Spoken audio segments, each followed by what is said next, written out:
한 번씩 우리는 눈을 감고 자신의 삶을 유심히 관찰하고 돌아볼 때가 있습니다. 묵상을 할 때가 있습니다. 그럴 때 여러분들이 마음속에 어떤 마음이 듭니까? 나의 인생을 돌아보니, 나의 하루하루를 돌아보니 하나님의 자비와 긍휼이 참 많았습니다. 그런 마음이 드십니다. 아니면 원동하고 분한 마음이 드십니다. 아니면 어쩔 수 없이 살아왔다라고 느낌이 드십니다. 또 아니면 내 삶이 모를기에 그런 마음이 드십니다. 돌아볼 때 자신의 마음속에 일어나고 있는 그런 이야기를 한번 들어보는 것은 내가 인생을 살아가는 데 있어서도 참 중요한 그러한 순간이기도 합니다.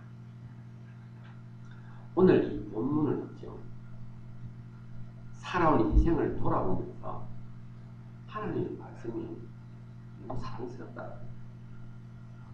내 인생을 돌아보니까 하나님께서 자기를 지켜주고 보호해주고 하나님의 선포되지 말씀을 삶에서 적용함으로 인하여서 자신의 삶이 참으로 풍성했었고 의미가 있었으며 그것 때문에 지금까지 살아올 수 있었다라고 고백하고 있는 것이 오늘 본문의 내용입니다.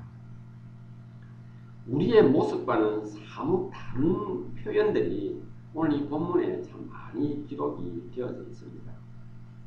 여러분, 우리는 하나님의 말씀을 가지고 주장을 이렇게 하기도 합니다. 하나님 말씀을 떠나지 말아야 돼. 하나님 말씀은 살았다.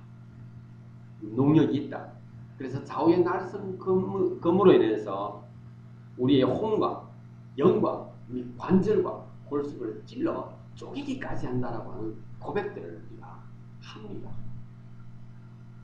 하나님의 말씀은 내 인생의 등대이며 내 길에 빛이다라고 우리는 고백도 하며 그 말씀을 올 때마다 도전을 받기도 합니다. 하나님의 말씀은 진리이며 또한 그것은 예수 그리스도를 나타내는 것이다라고 고백도 하며 그 말씀을 붙들려고 하기도 합니다. 그럼에도 불구하고 우리는 하나님 말씀을 접할 때 너무 의무적으로 어떨 때는 책임감 때문에 아니면 내가 교회 다니는 사람이니까 어느 정도 알아야 되니까 그러한 마음 자세로 성경을 읽다 보니 어떨 때는 이 성경 말씀을 접하는 내 마음이 기계적이고 그리고 말씀을 읽어도 내 마음이 내 심령이 참 몸이 건조할 때가 많이 있습니다. 실제적으로 우리가 이 시대를 살아가면서 하나님 말씀을 더 가까이 하는 것은 쉽지가 않습니다. 어렵습니다. 그런데 오늘 시인은 우리에게 말씀합니다. 하나님 말씀이 너무너무 사랑스러워서 내가 그것을 종일 묵상한다고 말씀하고 있습니다. 어떻게 하면 말씀이 사랑스러워질까요? 어떻게 하면? 이 시인은 어느 한날 청소년 시기에 청년의 시기에 이것이 깨달아져서 기록한 내용이 결코 아닌 것을 여기에 기록되어져 있는 단어들을 확인해 보면 우리가 잘 알 수 있습니다.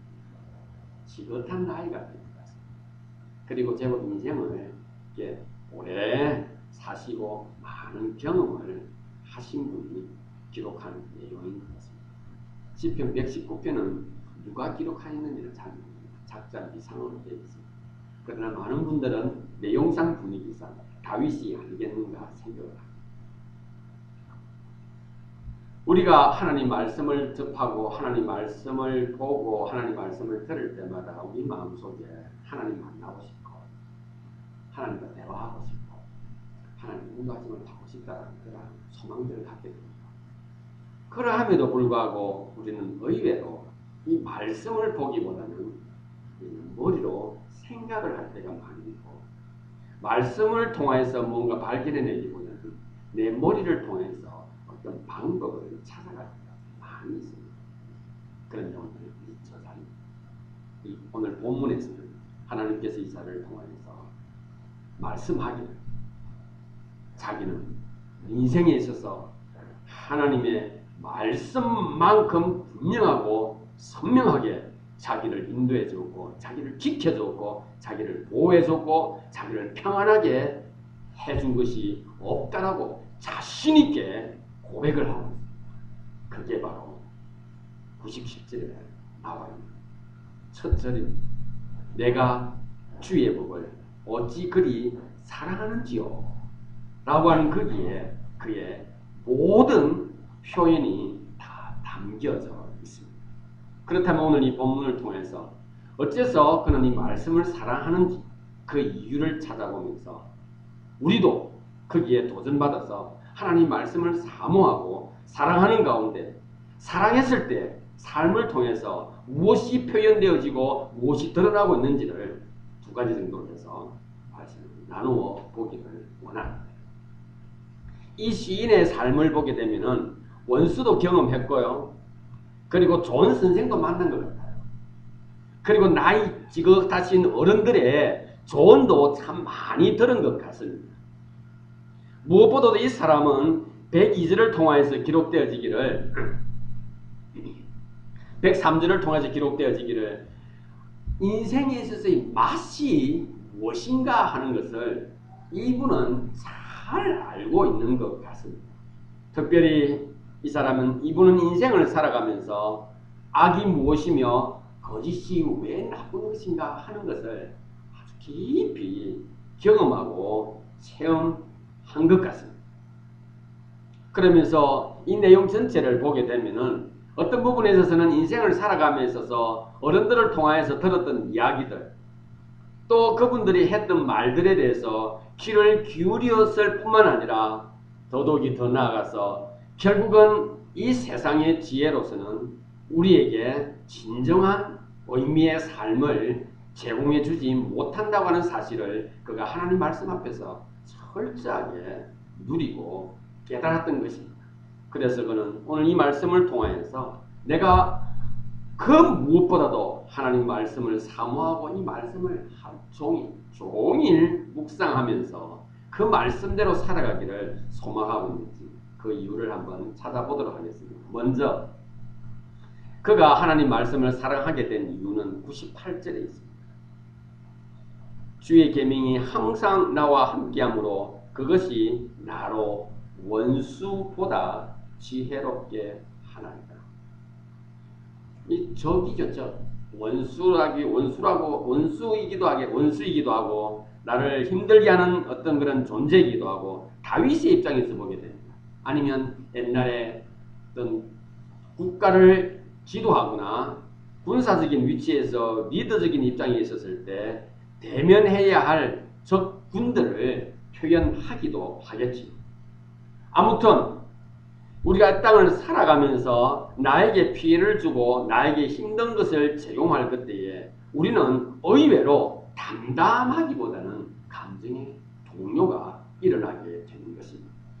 결국은 원수는 내 중심을 막 흔들어버리는 어떠한 일일 수도 있고 어떠한 대상일 수도 있는 것입니다.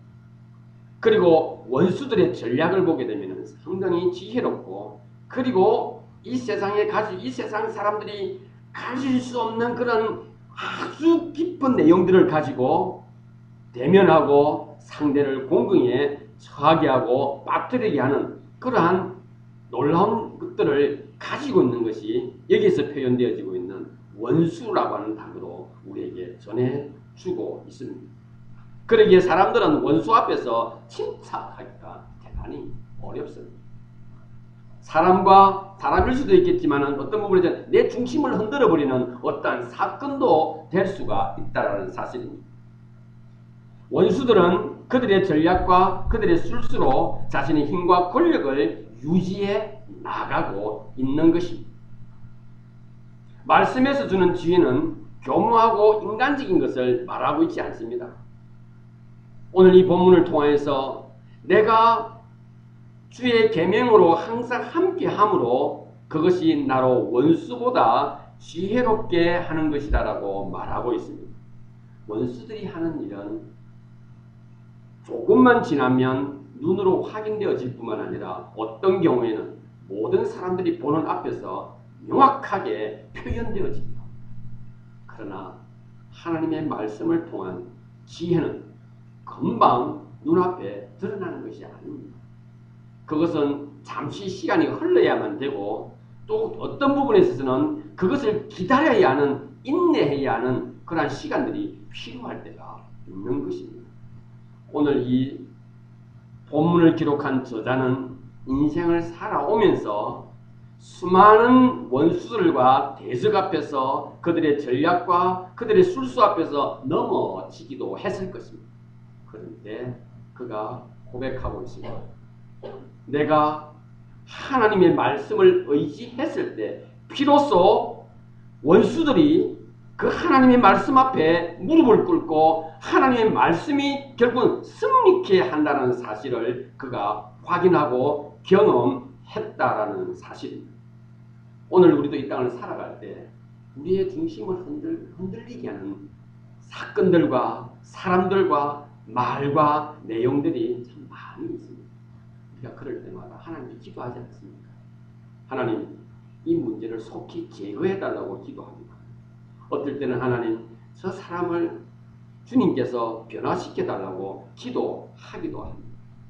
중요한 것은 그 대상이 중요한 것이 아니라 흔들리고 있는 내가 과연 누구를 의지하고 있는가 하는 것입니다. 오늘 저자는 우리에게 말하기를 원수로 인하여서 너의 마음이 다 빼앗겼다 할지라도 너가 전적으로 하나님 말씀을 의지하고 하나님 말씀에서 말하고 있는 것으로 너의 삶과 너의 길을 인도받기를 원한다라고 말씀해 주고 있습니다. 우리는 원수라든지 내 중심을 흔들리게 하는 그 사건에 우리의 모든 믿음마저 빼앗길 때가 참 많이 있습니다. 오늘 이 저자는 우리에게 말하기를 내가 하나님의 말씀을 종일 묵상하며 그것이 항상 그것과 함께함으로 인하여서 원수보다 지혜로운 삶을 살게 되었다라고 말하고 있습니다. 여호와를 경외하는 것이 지혜인 것을 기억하시기를 바랍니다. 우리의 삶의 원수는 다양한 모습으로 우리에게 접근합니다. 그럴 때 오늘 이 본문을 통해서 우리에게 하나님께서 말씀해 주신 것을 말씀을 사랑해야 할 것이며 그 말씀을 통하여 원수의 전략과 원수의 술수를 극복해 나가고 또 그러한 환경을 통해서 하나님의 말씀이 저와 우리를 어떻게 인도해 주고 있는가 하는 사실을 확인하는 저와 여러분이 될 수 있기를 바랍니다. 두 번째 보게 되면은 이 저자가 왜 하나님 말씀을 사랑하고 있는지 그것은 바로 이 말씀이 그를 지혜롭게 해주고 있다라고 기록하고 있습니다. 99절에 보게 되면은 내가 주의 증거를 묵상함으로 나의 명철함이 나의 모든 스승보다 성하며 100절에 나의 명철함이 노인보다 성하다라고 말하고 있습니다. 이 저자가 지금 말하기를 자기가 나의 스승, 세상의 스승, 나를 가르치는 선생님보다 똑똑하다라는 것을 말하는 것이 아닙니다. 나이가 많고 인생의 결문이 많은 나이 드신 어르신들의 말을 무시하는 것이 아닌 것입니다. 세상 선생님들의 지식과 나이 많으신 분들의 그들은 경험들이 의미가 없다라고 말하는 것이 아니라 하나님의 말씀은 이 모든 것을 잊게 하는 근원이지 않습니까? 하나님의 말씀은 나와 너를 그곳에 있도록 위치를 정해준 것이 하나님의 말씀인 것입니다. 선생이 거기에 있고 나이 많으신 경험 많은 어른이 거기에 있으나 그들이 가지고 있는 지식은 자신이 경험했던 것에서 자신이 배운 것에서 제한되어지고 그리고 협소한 모습으로 그들의 지식과 그들의 지혜를 우리에게 말해줄 뿐인 것입니다. 그러나 하나님께서는 말씀으로 이 땅에 오셨고 말씀으로 우리에게 말씀하시면서 우리로 하여금 근본 우리가 존재하고 있게 한 그 모든 것의 기본이기에 세상 선생보다도 나이 드신 어르신들의 말보다도 훨씬 더 명철한 것을 말씀에서부터 발견하게 되었고 그 말씀을 통하여 이 땅에서 승리하는 삶을 살았고 여러 가지 어려운 가운데 그런 것들을 극복해 나갔다고 기록하고 있습니다. 창세기 41장 39절에 보게 되면은 요셉이 하나님을 어떻게 의지하고 하는 것을 우리에게 보여주고 있습니다. 어린 나이에도 불구하고 그는 자신에게 주어진 일들을 표현함에 있어서 조금도 주저함이 없이 그가 보고 느낀 것을 표현하는 것입니다. 그의 삶을 돌아봤을 때에 하나님께서 그를 지혜롭게 하여서 그를 선하게 인도해 주었다라고 말씀하고 있습니다.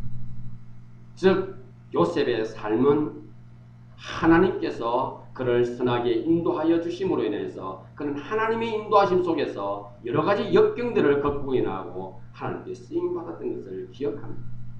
다니엘의 모습도 마찬가지입니다. 어린 나이이지만 하나님께서 말씀하시지 않는 것에는 그가 결코 그의 생각과 그의 몸을 들이지 않았던 것을 우리는 기억하고 있습니다. 특별히 다니엘서 1장 17절 내용을 통하여서 그는 하나님의 것이 아님에 우상에 들여지는 것으로 인하여서 자기 몸을 더럽히지 않기로 결단한 그러한 모습을 우리는 확인하게 됩니다. 하나님의 말씀은 영혼을 소성시키십니다. 하나님의 말씀은 영혼을 구원시켜 주신다는 것입니다. 그리고 우둔한 자로 지혜롭게 한다라고 시편 19편 7절에 말씀해 주고 있습니다. 이 저자가 왜 하나님 말씀을 사모하고 있는가? 금방금방 나타나는 마치 알사탕처럼 하나님 말씀이 그를 갖다가 순간순간 그에게 동기를 부여하고 그에게 어떤 것을 제공해 준 것이 아니라 시간을 지나면서 인내하는 가운데 결코 하나님의 말씀만이 모든 것을 지배하고 모든 것을 컨트롤할 수 있는 그런 능력이 있다는 사실을 그가 삶을 통하여 발견하게 되어진 것입니다. 그러기에 그는 자신이 미련하였고 자신이 우둔하였고 자신이 어떤 때는 참으로 꽤나 부족하여서 늘 위축되어져 있을 그때에도 그가 하나님 말씀을 사모할 수 있었던 것은 하나님 말씀을 의지함으로 인하여서 결코 그가 넘어지지 않았다는 사실을 그가 알았기에 그 하나님의 주시는 그 지혜를 통하여 승리하는 삶을 살았기에 그는 이 순간에도 하나님 말씀을 사모하여 그 말씀을 날마다 묵상하는 가운데 하나님의 살아계심을 찬양하고 있는 것입니다. 그가 왜 하나님 말씀을 사랑했습니까? 왜 그가 하나님 말씀을 그토록 사모했습니까?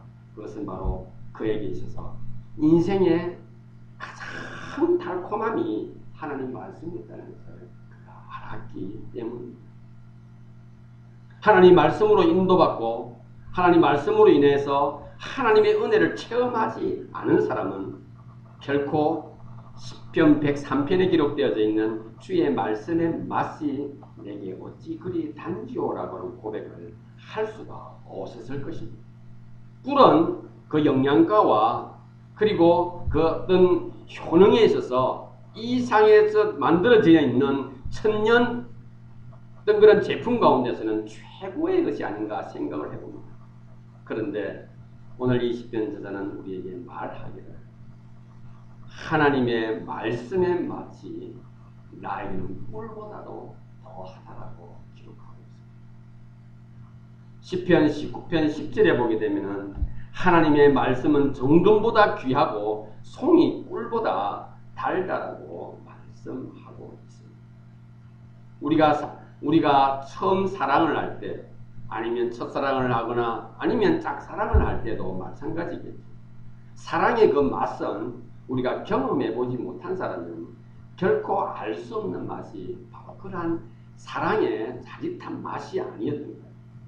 그리고 첫 사랑을 서로 같이 경험하는 가운데서는 나에게 가지고 있는 모든 것을 다 주어도 아깝지 않다라고 하는 거기에서 사랑은 하나 되어질 때 놀라운 능력이 일어난다는 것을 우리는 경험하고 있지 않습니다.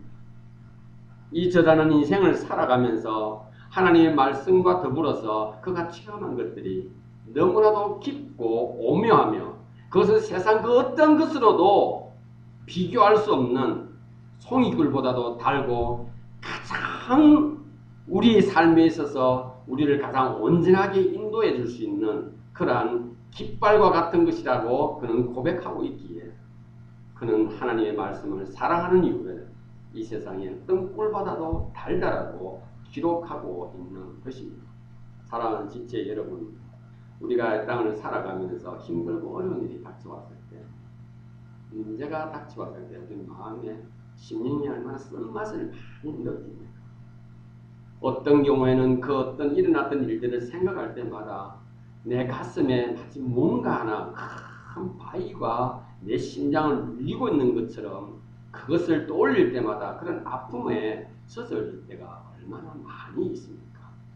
그럴 때 이 저자는 우리에게 말하기를 내가 하나님의 말씀을 이토록 사랑하기에 이 말씀을 날마다 묵상하고 그 말씀을 통하여 힘을 얻고 또 힘을 얻으며 인생의 참된 맛을 누리며 살아가고 있다라고 고백하고 있습니다. 사랑하는 지체 여러분, 오늘 우리가 이 자리에 앉아서 주님의 말씀을 듣고 있습니다. 말씀을 통하여 내가 해야 할 것이 무엇인가 하는 것을 확인해 보시기를 바랍니다. 이 세상 그 어떤 것도 나를 위로해 줄 수가 없습니다. 이 세상 그 어떤 것도 내 심장이 누르고 있는 그 억압되어진 것들을 제거해 줄 수가 없습니다. 오직 하나님의 말씀만이 우리 문제를 해결해 줄 수 있고 위로를 해줄 수가 있는 것입니다. 그러기에 여러분, 저자처럼 말씀을 가까이 하시기 바랍니다. 말씀을 사랑하려고 해야 한다고 한다면 말씀을 내가 읽고 말씀을 접해야 하는 것입니다. 구경하는 것처럼 저기 멀리 놔두고 내가 말씀을 사랑해야지 해서 말씀이 사랑되어지는 것이 아닙니다. 기록되어지는 말씀을 내 삶에 적용할 때 순간순간이죠. 너무나 많은 아이러니한 사실들이 발생합니다. 결코 내가 이 한순간에 상대의 말 한마디에 내 감정이 그냥 요동되어지는 순간에 절대로 그것을 금방 오주요 라고 해서 그 요동되어지는 감정을 풀어갈 수가 없는 것입니다. 우리가 하나님과의 관계 속에서 가장 많은 어려움을 겪을 때가 바로 순간순간 일어나고 있는 대화나 순간순간 일어나고 있는 상대방의 행동에 대해서 내가 어떻게 생각하고 어떻게 판단하고 어떻게 대처하고 있는가 할 그때에 우리 자신들을 보다 깊이 확인해 볼 필요가 있는 것입니다. 저자는 그러한 순간순간에도 그가 결코 하나님 말씀이 가장 위대하고 어떤 것보다도 달달하고 그가 경험했기에 그가 이렇게 말하고 있는 겁니다. 네, 그 말씀이 나로 원수보다 지혜롭게 해주었고 그 말씀이 모든 스승보다도 더 낫게 해주었고 그 말씀이 이 세상 그 어떤 것보다도 다른 것으로 자신의 삶을 역사했다라고 말씀하고 있습니다. 그가 하나님의 말씀을 이토록 사랑하고 그리고 그 이유를 고백하면서 그가 이렇게 또 우리에게 말해주고 있습니다. 그 사랑이 결국 내 삶 가운데 어떤 모습으로 나타난 것인가 하는 것을 그는 세 가지 내용을 가지고 다시 한번 우리에게 도전을 하고 있습니다. 그 첫 번째가 바로 종일 그 말씀을 묵상하게 되었다는 사실입니다. 내가 사랑하기에 그 말씀을 또 묵상하고 또 묵상하고 또 그것을 묵상하게 해주었다라고 합니다. 가정과 직장과 학교에서 어떤 일을 하고 누구를 만나더라도 그는 하나님의 말씀의 인도를 받았다고 말합니다. 종일 그것을 묵상을 하니 인도받지 않을 수가 없었겠죠. 하나님의 말씀에 대한 사랑이 결국은 그는 하루 종일 말씀을 묵상하게 해주었다라는 겁니다. 여러분, 하나님 말씀을 억지로 내가 그걸 지키려고 하는 의무조항화 시켜버린다고 한다면 우리는 거기서 기쁨을 얻을 수 없고 우리는 즐거움을 얻을 수 없고 평안을 이룰 수가 없습니다. 가까이 하면 할수록 즐거움이 더해지는 지속적인 사랑과 묵상의 대상이 말씀이 되어질 때에 우리는 의무조항에서 벗어나며 책임감에서 벗어나며 무미건조한 삶에서 우리는 벗어나게 되는 것입니다. 사랑하는 지체 여러분, 우리가 말씀을 대하는 것은 마치 사식이 N극과 S극이 서로 만나서 이렇게 접합하는 것처럼 우리의 영혼의 빈 내용, 우리의 영혼에 상처받은 것이 하나님 말씀에 접해질 때에 그것이 해소되어지고 해결되어지고 위로를 받고 격려를 받는 모습으로 연결되어져야 한다는 사실입니다. 우리의 신앙의 본질은 어디에 있습니까? 말씀과 하나 되어지는 것입니다. 세상의 그 어떤 것도 나의 삶에 있어서 신앙화시킬 수가 없는 것입니다. 여러분, 우리는 이 땅을 살아가면서 가장 많은 부분에 있어서 고통받고 어려움받는 것 중에 하나인가 바로 물질적인 문제 아닌가요? 또한 그리고 진로 문제가 아닌가요? 그런 것들이 우리의 삶에 있어서 어떨 때는 신앙이 되어질 수가 있다는 사실입니다. 그때 신앙의 본질이 흔들려 버림으로 인해서 우리는 하나님도 섬기고 내가 믿고 따라가고자 하는 내가 의지하고자 하는 것과 함께 그것을 주인으로 삼아서 우리는 살아가게 되는 것입니다. 그래서 성경은 우리에게 두 주인을 섬기면 결코 우리는 아무것도 이루고 갈 수 없다고 기록하고 있는 것입니다. 주의 법에 대한 시인의 사랑은 종일 묵상하고 그것과 함께 하는 것으로 나타났을 뿐만 아니라 하나님의 계명을 지킴으로 인하여서 악한 길에서 벗어나게 되었다라고 기록하고 있습니다. 101절에 보게 되면은 내가 주의 말씀을 지키려고 발을 금하여 모든 악한 길로 가지 아니하였다라고 말씀하고 있습니다.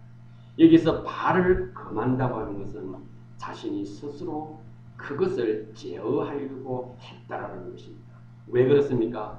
악한 것이 결코 자기로 하여금 선한 것을 제공해 주지 않았다는 사실을 그런 인생을 통하여서 알았기에 이제 내가 그 어떠한 것도 나에게 유익되어진다 할지라도 당장 눈앞에 볼 때 그가 내 삶을 인도해 줄 것처럼 그런 확신이 든다 할지라도 하나님 말씀에서 원하는 것이 아니면 내가 언제든지 돌아서야 할 것이라고 고백하는 것처럼 오늘 이 101절을 통해서 그는 하나님 말씀을 사랑함으로 인해서 모든 악한 길에 들어서지 않는 그러한 놀라운 삶을 살았다라고 기록하고 있습니다. 마지막 세 번째로 주의 법에 대한 사랑이 그의 시인의 삶에 있어서 어떤 모습으로 나타났습니까? 그것은 바로 거짓을 비유하는 모습으로 나타났습니다. 104절에 보게 되면 주의 법도로 인하여 내가 명철케 되었으므로 모든 거짓 행위를 미워한다라고 말하고 있습니다. 샘이 한 구멍에서 두 가지의 맛을 결코 낼 수가 없습니다. 단맛을 내든지 쓴맛을 내든지 하는 것입니다. 사과나무에서 배가 결코 열리지 않습니다. 무화과나무에서 감람나무 열매가 결코 맺혀질 수가 없는 것입니다. 시인은 오늘 우리에게 말하고 있기를 내가 하나님을 사모함으로 인해서 그가 누리고 있고 그의 삶을 통해서 드러난 것이 두 가지의 형태로 나타난 것이 아니라 일관적이고 그리고 구체적이고 아주 선명하게 드러나는데 그것은 하나님께서 원치 않는 것에 있어서 결코 그는 흔들림이 없었다라고 말씀하고 있습니다. 주의 법으로 사는 사람은 하나님의 말씀에서 벗어난 것에 대하여 결코 마음이 흔들거리지 않고 있다고 하는 것을 우리에게 말씀해 주고 있는 것입니다. 사랑하는 지체 여러분, 우리가 왜 하나님 말씀을 사모하며 하나님 말씀을 읽어야 하며 하나님 말씀을 묵상해야 합니까? 그것은 바로 그 말씀이 우리로 하여금 원수보다 지혜롭게 됩니다. 그 말씀이 우리로 하여금 명철하게 해줍니다. 그리고 그 말씀이 이 세상 그 어떤 것보다도 다른 것으로 우리에게 역사해 주십니다. 그럴 때 우리는 이 땅에서 하나님의 인도하심을 통하여서 악한 것에서 벗어날 뿐만 아니라 그리고 거짓된 것을 미워하게 되는 것입니다. 마지막으로 우리는 날마다 그 말씀을 진실되게 묵상하게 되게 되는 것입니다. 결론을 맺겠습니다. 하나님의 말씀은요, 하나님이 지금 우리 아버님 주장님께서도 기도하셨지만 하나님이 지금 이곳에서도 우리의 예배를 받으시는 것입니다. 이 시간에도 하나님은 우리의 심령을 감찰하고 계시는 것입니다. 하나님의 말씀은 모든 것이 있도록 했습니다. 오늘 여러분들이 그 자리에 있기도 하였고, 여러분 오시기 전 여러분 차에도 있게 하였고, 여러분 오시기 전 가슴에도 있게 하였고, 학교도 있게 하였고, 사업의 현장에도, 직장 현장에도, 학교 현장에도 있게 하였습니다. 있게 하시는 것이 하나님의 말씀인 것입니다. 우리가 이 말씀을 떠날 수 없다고 하는 것은 우리가 마치 공기를 마시는 것과 같은 것입니다. 너무 편하게, 너무 가까이 있고 너무 일반적이기에 우리가 느낄 수 없을 뿐이지 하나님의 말씀은 내가 호흡하는 것처럼 자연스럽게 우리로 이 자리에 우리로 있게 한 내용인 것입니다. 사람들은 모두가 다 대부분의 사람들은 다 인생의 방향을 몰라 힘들어. 나에게 일어날 일들에 대해서 궁금해합니다. 그리고 어떨 때는 그것도 어려운데 발생되어지는 일들 때문에 앞으로 이것이 나에게 어떤 영향을 미칠까 하는 것 때문에 두려워하고 떨기도 하는 것입니다. 기억하시기를 바랍니다. 수많은 경험과 인생을 살고 나서 하나님의 성령의 역사를 통하여 말씀을 기록한 이 시인의 선포와 하나님 앞에서 자신을 고백하는 시인의 고백을 통하여 지혜를 얻으시고 용기를 얻으시고 힘을 얻으시기를 바랍니다. 세상의 지혜와 꾀와 전략은 결코 하나님 말씀에 가까이 갈 수도 없고 하나님을 알 수도 없다라고 오늘 우리에게 말씀해 주고 있습니다. 그러면서 말씀하기를 하나님 말씀은 모든 것을 풍성하게 해줄 뿐만 아니라 악과 거짓이 내 삶에서 드러나도록 해주고 있다는 사실입니다. 말씀이 실현되는 것은 바라는 것들의 실상처럼 반드시 되어지는 것입니다. 그러나 바라는 것이 있을 그때에 순간순간 나의 눈앞에 나타나는 그 실제적인 팩트 앞에서 너무 흔들거리지 마시기를 바랍니다. 하나님은 반드시 우리의 믿음, 바라는 것들에 대한 실상처럼 하나님의 말씀은 우리의 삶 가운데 실현되어지고 그리고 그것은 구체적으로 우리의 삶에 나타나게 될 것입니다. 하나님의 말씀이 실현되어지는 것은 보지 못하는 것의 증거처럼 우리에게 나타나게 될 것입니다. 지금 보지 못한다고 해서 결코 실망하지 마시기를 바랍니다. 지금 보이지 않는다고 하여서 좌절하지 마시기를 바랍니다.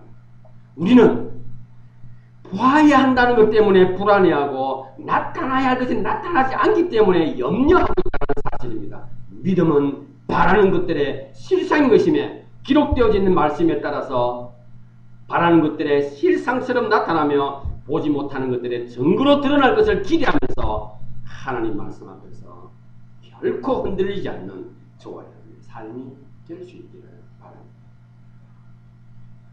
당장 효과가 드러나고 당장 눈에 보이는 것은 아닙니다. 우리 믿음의 내용이 그렇습니다. 하나님께서 구약을 기록하고 예수 그리스도의 오실 메시아를 기록한 것은 당장 눈앞에 드러난 것이 아니었습니다.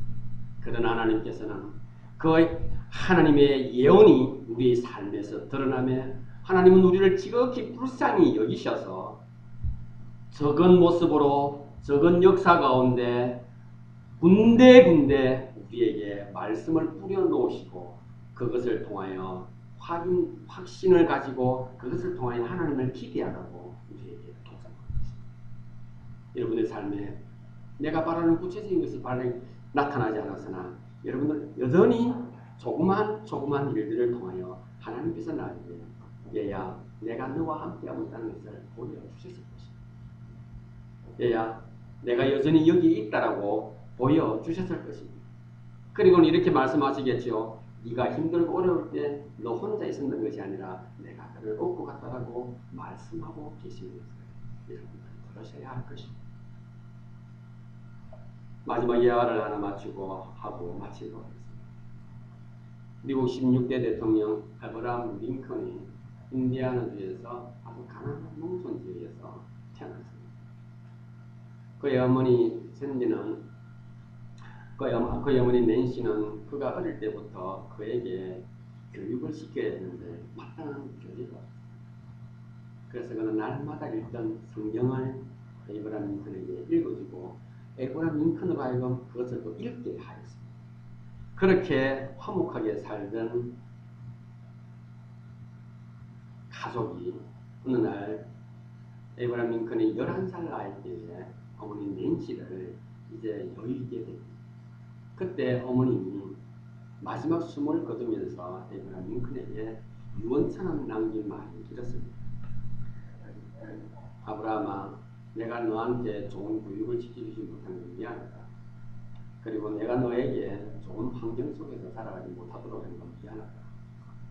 하지만 나는 지금까지 살아오면서 내 인생에 있어서 가장 힘이 되고 가장 격려가 되고 나로 하여금 가장 풍성하게 해준 것이 하나 있는데 그래서 네가 어렸을 때 읽었던 이 말씀이야. 내가 이 말씀을 너에게 유산으로 남기고 나는 이제 아버지 품으로 가야 돼. 너가 약속한다면 네가 그 말씀대로 기록되어야 되는 대로 네가 지키고 살아간다면 나중에 너와 내가 웃으면서 하늘나라에서 기쁜 모습으로 만나게 될 것이라 라고 말씀하시면서 그 낡은 성경책을 그렇게 유산으로 남기고 그가 하나님 나라로 가요. 여러분, 에이브라함 링컨이 어떠한 모습으로 살았으며 그가 미국 정치사에 있어서 어떠한 위치를 점하고 있는지 저와 여러분은 잘 알고 있습니다. 누가 이것을 억지로 만들어 가려고 한다면 억지로 만들었다고 할 것이나 참으로 중요한 것은 당사자인 에이브라함 링컨이 그것을 다시 한번 선언함으로써 하나님의 살아계심을 그가 그의 삶 속에서 보여주었던 것입니다. 사랑하는 지체 여러분, 하나님 말씀은 허공에 선포되어지는 한이롭고 의미 없는 메시지가 아니었습니다. 나로 하여금 나되게 하고 너로 하여금 너되게 하는 메시지인 것을 기억하시고 내가 여전히 그 자리에서 하나님의 말씀을 받기를 원한다면 하나님 말씀을 묵상하고 하나님 말씀을 사모하시기 바랍니다. 그리하여서 하나님 말씀 속에서 승리하고 하나님 말씀을 통하여서 얻은 지혜를 통하여 그 어떠한 것보다도 승한 삶을 사는 그 어떠한 인생의 맛보다도 가장 풍성한 맛을 주는 이 하나님 말씀을 통하여 맛을 누리고 승리하는 삶을